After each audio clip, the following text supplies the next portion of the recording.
Bonjour à tous, aujourd'hui je vous emmène boiteler et tester un plastique d'enrubanage bien particulier qui se nomme Agri-Repel. Pour ce faire, nous sommes aujourd'hui sur l'exploitation de Jacques qui nous accueille pour tester ce plastique avec des propriétés uniques au monde qui répondent à un de ces problèmes qu'il a depuis bien des années. Bonjour Jacques. Salut Yannick. Merci de m'accueillir sur ton exploitation. C'est rien, je suis même content. Est-ce que tu arrives à te présenter rapidement? Je suis agriculteur en Suisse, canton de Fribourg. Exploitation mixte, élevage céréales, 80 vaches. Est-ce que tu arrives à m'expliquer ce qu'on va faire ce matin?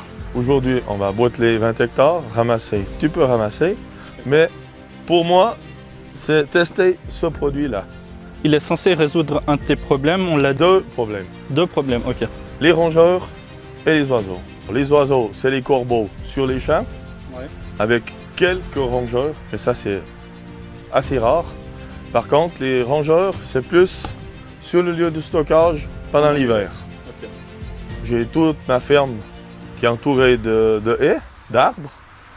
Alors, ils se plaisent là-dedans. Puis, ma foi, quand il n'y a plus rien à bouffer, ils s'attaquent au bol de silo. Ça fait des trous et puis les bottes, elles sont perdues. Tu as une idée du pourcentage que tu perds chaque année? Ok, 20, 30 bottes, 40, j'en fais passer 1000. On dira que c'est pas énorme, mais c'est toujours ça. Ça fait, puis en plus, il faut les détruire. Voilà. Alors, ça pourrait résoudre mon problème. On va tester ça aujourd'hui. Alors, on est parti.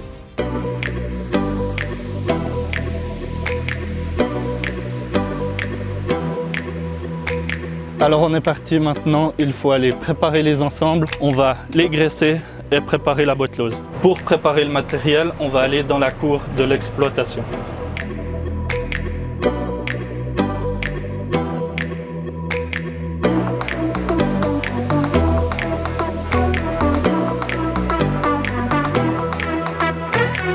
Alors pour le graissage, je dois me servir de ce pot-là et on va aller graisser un peu l'avant du tracteur.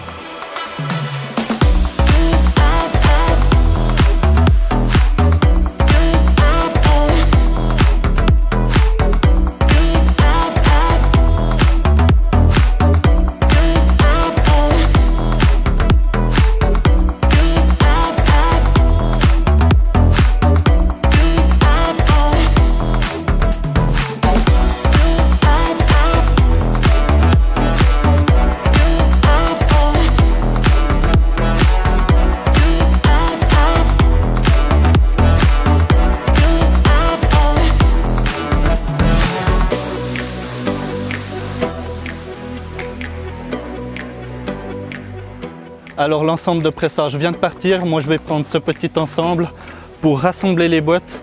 En fait je vais faire 2 lignes de 10 boîtes côte à côte pour pouvoir plus tard, plus facilement charger les boîtes. Ça va aller tout seul parce que je pourrai profiter d'un joystick qui me permettra de lever l'outil et donc la boîte et passer les vitesses. Franchement, il n'y a pas mieux pour aller chercher les balles. Alors là en fait on va commencer directement par la parcelle qui est la plus proche de l'exploitation. Elle est directement à côté et après il y en a 2 autres qui sont pas si loin que ça.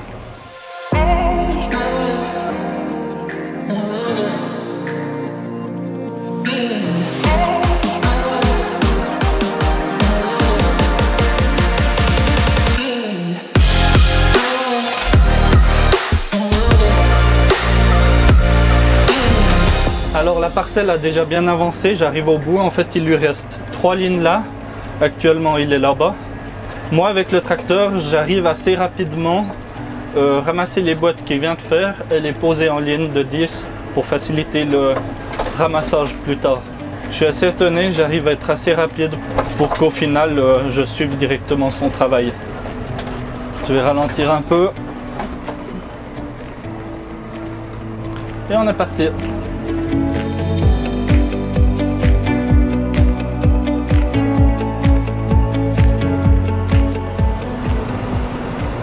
On les met bien alignés et on est parti. C'est un joli travail à faire.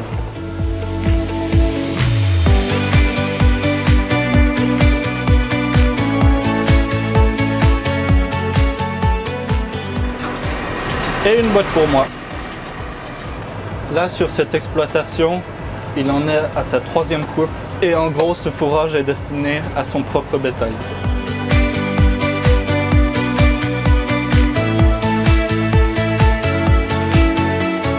Cette fois, on arrive à la dernière ligne et on va passer sur le morceau qu'il y a juste à côté. Je dépose la dernière boîte du morceau. Il y en aura 15 pour ce morceau. Ça y est, on est passé au deuxième morceau. Comme vous pouvez le voir, lui, il l'a déjà commencé. Moi, je vais entrer sur le morceau juste en face là-bas. Et on va bientôt passer à l'étape où c'est moi qui prendrai en main le bottelage pour voir comment ça se passe. Le bottelage de la deuxième parcelle vient de commencer et maintenant c'est à mon tour d'aller boiteler. Je vais le rejoindre, on va lui demander son avis. Voilà, il est de ce côté. Comment est-ce que ça a été? Alors, question de travail, identique, ça ne change rien. Il va très bien, il colle bien aux balles, vous avez pu le constater. Ouais. C'est tout ce que je peux dire, j'ai rien à dire. Il colle aux balles, c'est déjà quelque chose, ça ne fait pas de ces grandes cochonneries qu'on voit. Alors je vais aller tester ça un moment.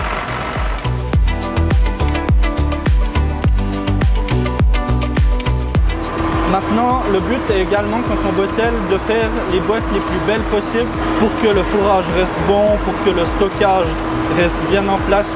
Pour faire de belles boîtes, donc, je reste du côté de la ligne à gauche pendant 5 secondes, je compte dans ma tête et ensuite je donne un petit coup de volant et je colle du côté droit. Comme ça, ça me fait faire des petits zigzags réguliers et la boîte est bien formée, aussi bien à droite qu'à gauche. Voilà, la boîte est faite. Là, il est en train de mettre le filet. Ensuite, la porte va s'ouvrir et la boîte va reculer sur la table d'enrubanage. Et seulement ensuite, l'enrubanage commencera. Normalement, je peux faire encore quelques balles, mais je devrais assez rapidement aller changer le plastique à l'arrière pour l'enrubanage. Ça sera l'occasion de voir si tout va assez facilement, si ça s'enlève bien, ça se remet bien.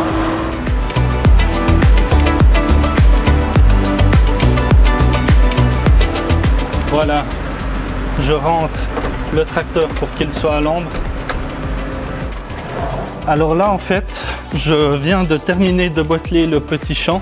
Pour l'instant, il reste du plastique. On va aller dîner et ensuite je continuerai de boiteler pour pouvoir aller jusqu'au moment où je change le plastique.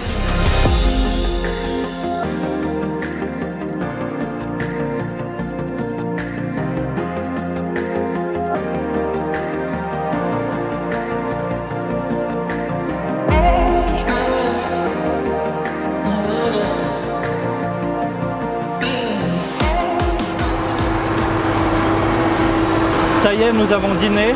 J'ai déjà repris le bottelage. Pour l'instant, tout se passe bien. Le bottelage s'effectue bien, on n'a aucune panne.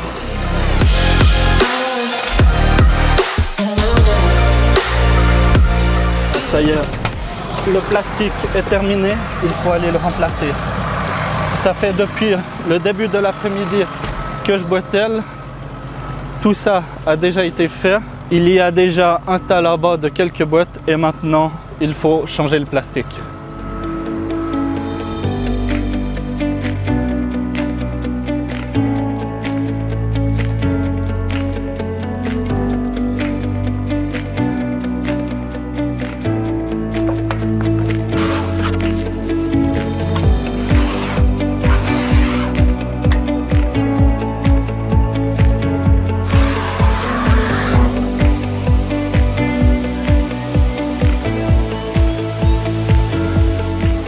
Alors pour l'instant, mon bottelage s'est bien passé.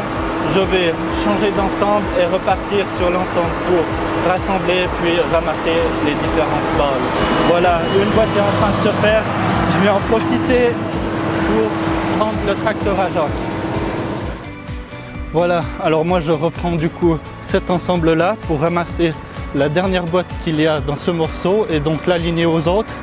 Mais pendant que je fais ça, je vais vous envoyer avec mon moi du passé qui est allé dans une exploitation qui utilise ce plastique depuis plusieurs années pour répondre aux mêmes problèmes de nuisibles qui attaquent les bottes. A tout à l'heure, moi j'y vais.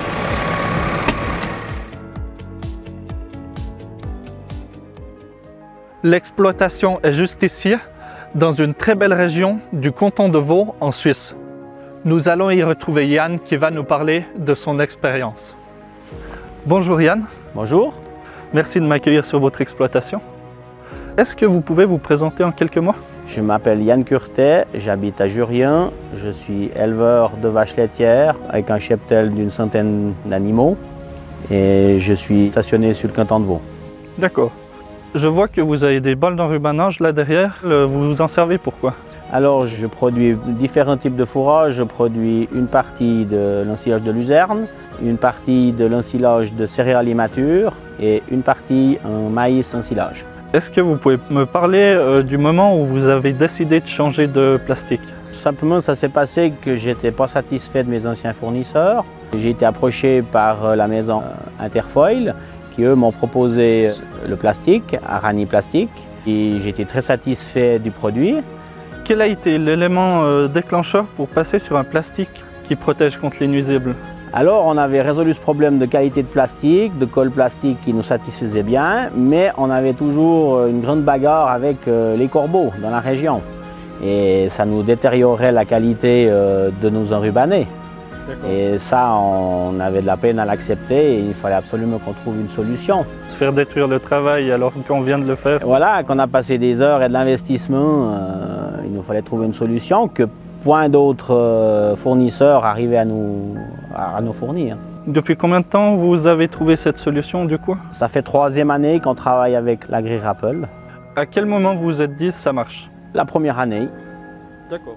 Dans les jours qui ont suivi l'enrubané avec l'AgriRapple. Ok, bah super. Parce que les premières bottes, elle nous avait dit, la conseillère, que peut-être il y aurait 1 ou 2 bottes attaquées dans le champ, comme ils ne connaissaient pas. Les corbeaux sont très malins. Et c'est pour ça qu'ils n'ont pas la même couleur de plastique.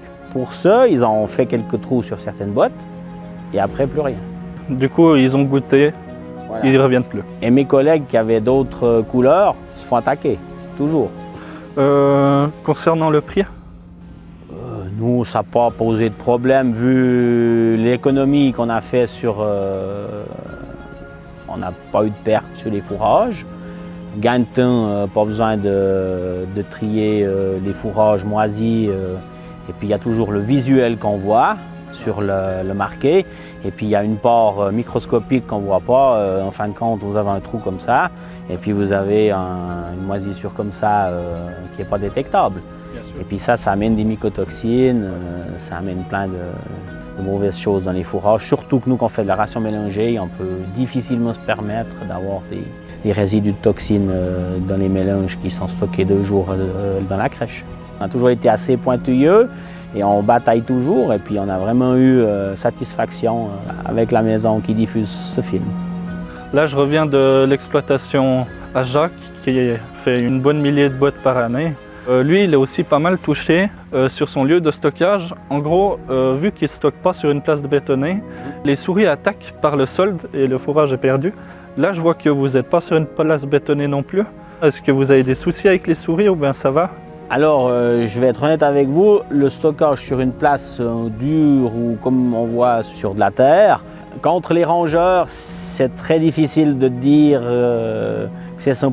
Il y a moins, même beaucoup moins, mais ce n'est pas du 100%. Okay. Tandis qu'au niveau des corbeaux, nous on peut le dire, 100% de réussite. Super. De temps en temps, une botte trouée, je pense que c'est pour rafraîchir la mémoire des corbeaux, mais autrement, pas d'attaque. Eh bien, je souhaite que ça continue comme ça. Alors moi aussi, je l'espère. Merci bien en tout cas, et bonne suite. Merci beaucoup. C'est parti, maintenant je vous renvoie avec mon moi du futur qui lui est en plein été et qui s'en va pour rassembler sa 3e parcelle. Alors on est parti, on va sur le 2e morceau.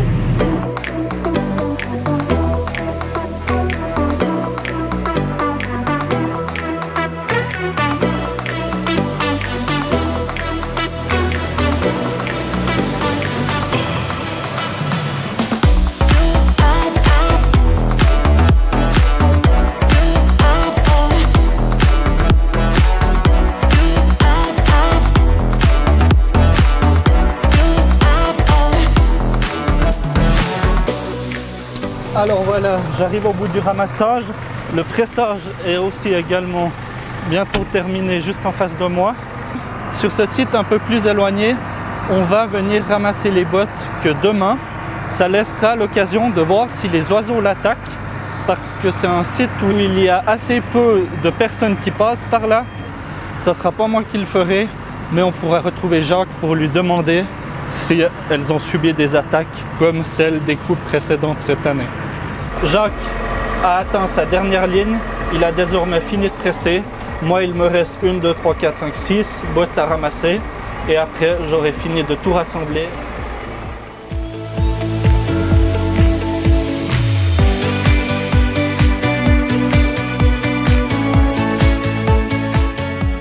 Je viens d'arriver à la ferme. Il y a eu un changement de programme. À présent, je viens de découvrir qu'il n'y a pas 3 parcelles, mais en fait, il y en a 4. Il a déjà eu le temps de la boiteler. D'ailleurs, il est juste ici. Et puis moi, je vais aller pour la 4e fois faire des lignes de bottes. Et ensuite, ça sera cette parcelle-là que j'irai ramasser et mettre en tas pour pouvoir faire le test des 3 jours pour les oiseaux et faire un tas pour voir s'il est attaqué par les rongeurs. Du coup, go mettre en ligne le 4e champ qui est juste devant moi.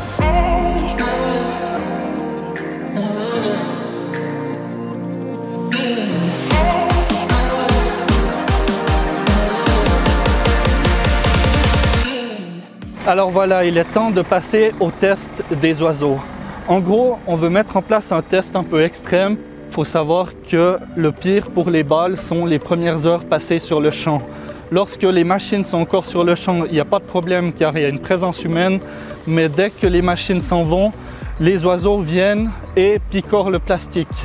Pour du plastique conventionnel, c'est une phase très compliquée. C'est pour ça que les agriculteurs vont ramasser le fourrage le plus vite possible.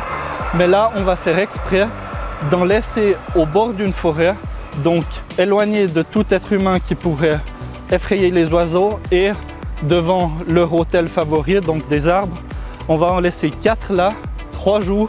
Dans 3 jours, je viendrai pour les détasser et on les examinera avec Jacques. Le but sera de voir si elles ont des traces, si le répulsif qu'il y a sur le plastique aura fait effet. Le répulsif qu'il y a sur les balles, c'est un mélange d'huiles essentielles. Donc en gros, c'est pas mauvais pour les oiseaux et encore moins pour les vaches. Ça, de toute façon, il n'y a absolument aucun effet. Mais pour les oiseaux, la seule chose que ça fait, c'est les déranger. Ils s'en approchent et dès qu'ils sentent le produit, ils s'en vont et l'attaquent pas. Voilà, cette fois la mise en ligne est terminée. J'ai la dernière boîte devant moi. Je la pose là où va être formé le tas presque. Donc je vais aller décrocher mon outil devant. C'est vite fait, je déponds le 3e point. Après je vais aller dans le garage pour appondre le frontal. Je vais appondre la pince qu'il y a juste là à ma droite.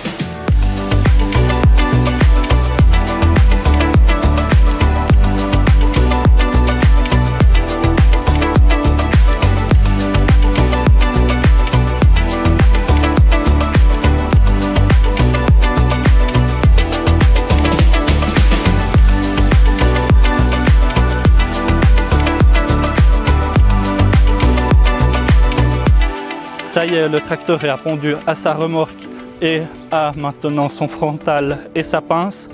Je vais maintenant rapidement le graisser pour ensuite ramasser les boîtes du 4e champ pour en faire des vrais tas parce qu'il ne faut pas l'oublier, pour que l'effet agri-repel fonctionne, il faut que le tas soit formé uniquement de plastique agri-repel. Ça y est, on va ramasser les boîtes. Alors je vais directement aller au fond du morceau, là où il y a la ligne à ramasser. Pour pouvoir la ramener ici, je vais en profiter pour former le tas des 4 bottes qui sont destinées à le faire le test des 3 jours.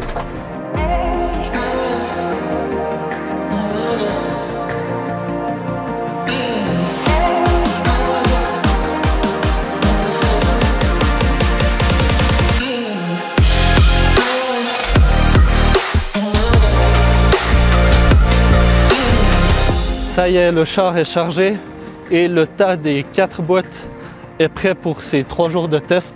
Maintenant, on va remonter avec le char là où on va faire le tas. On a une dizaine de boîtes entassées près de la ferme, à côté de différents buissons qui sont pas mal propices à l'élevage de souris. J'ai positionné le char pour pouvoir le vider facilement. Je vais mettre les boîtes juste derrière moi ici. Lieu assez propice aux attaques de souris. On verra bien ce que ça donne. En tout cas, on a grand espoir Maintenant, la règle, c'est de faire un tas uniquement composé des balles qui ont un plastique qui est traité pour, afin d'optimiser son effet en fait, tout simplement.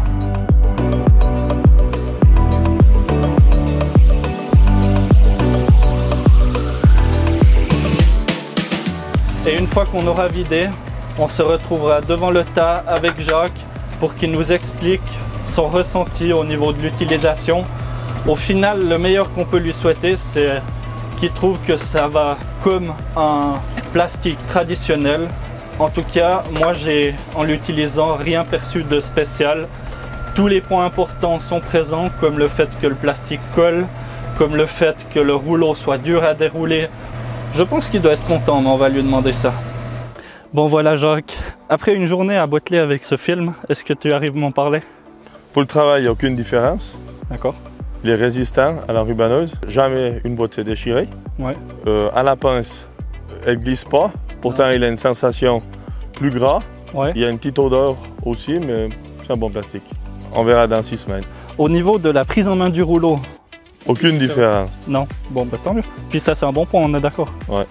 Alors merci Jacques. À dans 3 jours pour le test des balles qui sont là-bas en bas près de la forêt. Pour les corbeaux. Voilà, exactement. C'est bon.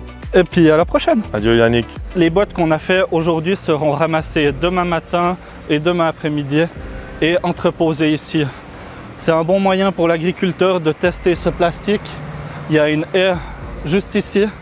Et là, vu que c'est pas un sol dur, il a souvent des problèmes de souris. Donc les boîtes qui touchent le sol sont souvent concernées par ce problème-là. Alors ça y est, on n'est pas seulement 3 jours, mais 4 jours plus tard. Et maintenant, le but est d'aller voir si les balles ont résisté au test. En fait, on va simplement voir si elles ont des trous. Même le petit trou, ça compte, car ça pourrait corrompre l'étanchéité de la boîte et donc sa conservation. Le tas est là-bas. Alors c'est parti, je prends la première et on va déjà voir si elle a été attaquée par les oiseaux. J'ai vu avant qu'elle avait des traces de cailles d'oiseaux, donc les oiseaux étaient bien là. Mais à première vue, ça a l'air pas mal. Mais Jacques est devant pour bien tout contrôler. Alors la dernière, je vais aller voir ce qu'il en dit. Tip top, il n'y a rien. Il n'y a vraiment rien?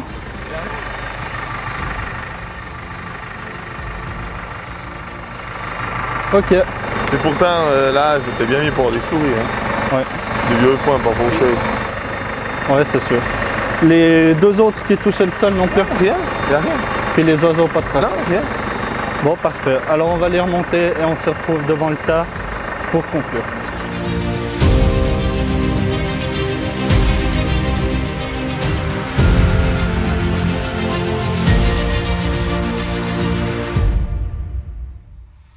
Alors Jacques, on a vu que ces boîtes n'étaient pas touchées. Je t'ai contacté pour faire cette vidéo pour la simple et bonne raison que je savais que tu avais des problèmes avec les souris et les oiseaux. Qu'est-ce que ça changerait dans ton quotidien si maintenant je pouvais t'enlever tous tes problèmes de trous dans les balles? Ah ben c'est fantastique, c'est génial. On a retrouvé des fois sur des parcelles 30, 40 boîtes d'une fois qu'il y avait des trous de corbeaux, qu'on devait les fourrager tout de suite. Puis là, il n'y en a aucune, c'est bon. Les tas qui étaient là, elles étaient quasi toutes piquées. Hein. Bon, j'imagine que tu as hâte de voir comment elles vont se comporter pendant 6 mois. On verra les souris au printemps, c'est tout. Du coup, merci de m'avoir accueilli. J'espère sincèrement que ça va marcher. J'espère que ça pourra résoudre un de ces problèmes qui est quand même récurrent. Et merci beaucoup. Adieu Yannick. À la prochaine. Prochaine. Ciao.